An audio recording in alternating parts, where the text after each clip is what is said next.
बुलढाणा जिल्ह्याच्या राजकारणात मोठी खळबळ उडाली असून राष्ट्रवादी काँग्रेस अजित पवार गटाच्या 90 पदाधिकाऱ्यांनी सामूहिक राजीनामे देऊन पक्षांतर्गत बंडाचा बिगुल वाजवलाय। सिंदखेड राजा मतदारसंघातील आमदार मनोज कायंदे यांचे कट्टर समर्थक आणि किंग मेकर म्हणून ओळखले जाणारे ॲडव्होकेट नाझेर काझी यांना विधान परिषदेची उमेदवारी नाकारल्याने हा संताप उसळला आहे। विशेष म्हणजे महाराष्ट्र दिनानिमित्त जिल्ह्याचे पालकमंत्री मकरंद पाटील हे बुलढाण्यात उपस्थित असतानाच त्यांच्याकडे हे राजीनामे सुपूर्द करण्यात आल्याने राजकीय वर्तुळात मोठी खळबळ उडाली आहे। ॲडव्होकेट नाझेर काझी यांची अजितदादा पवार यांच्या शब्दावर आमदार निवडून आणण्याची क्षमता आणि मतदारसंघातील पकड पाहता त्यांना उमेदवारी मिळेल अशी समर्थकांना खात्री होती। मात्र पुन्हा एकदा त्यांना डावलण्यात आल्याने कार्यकर्त्यांमध्ये तीव्र संताप आहे। या राजीनामा सत्रामुळे पक्षाची सायंकाळी होणारी महत्त्वाची बैठकही रद्द करावी लागली, जी पक्षासाठी मोठी नामुष्की मानली जात आहे। काझी यांना रोखणारा मास्टरमाइंड नेमका कोण याची चर्चा आता सुरू झाली असून उद्या आणखी मोठे राजीनामे पडण्याची शक्यता वर्तवण्यात येत आहे। या घडामोडींमुळे सिंदखेड राजा आणि बुलढाण्यातील राष्ट्रवादी काँग्रेसमधील गटबाजी आता उघडपणे चव्हाट्यावर आली आहे।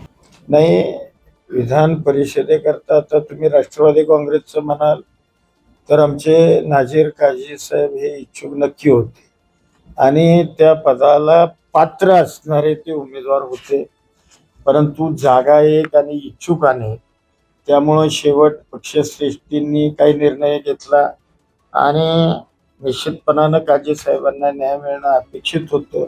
ही म्हणजे मी पालकमंत्री म्हणून माझी भावना होती आणि आमच्या जिल्ह्यातल्या सगळ्या राष्ट्रवादी काँग्रेस कार्यकर्त्याचे पदाधिकारी असतील, इतर कार्यकर्ते असतील, सगळ्यांची भावना ते होती। आणि कार्यकर्त्यांना तुम्ही काय सांगाल?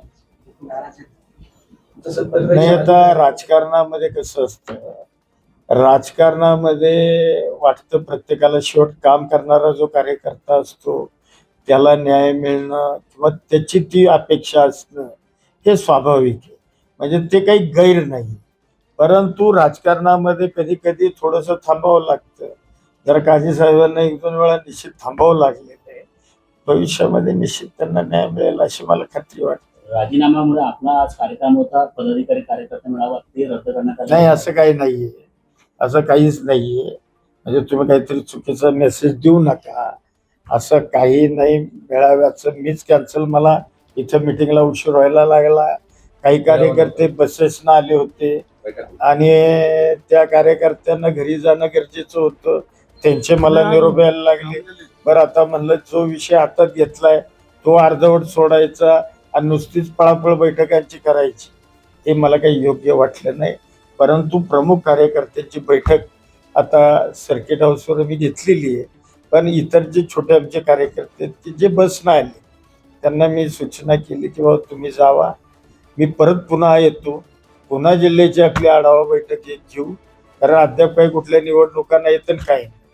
त्यामुळे जरी मी 15 दिवसांना महिन्यानं आलो आणि पुन्हा आढावा मी घेऊ शकतो माझ्या पक्षात। देऊळगाव राजा येथून सुषमा राऊत यांची रिपोर्ट।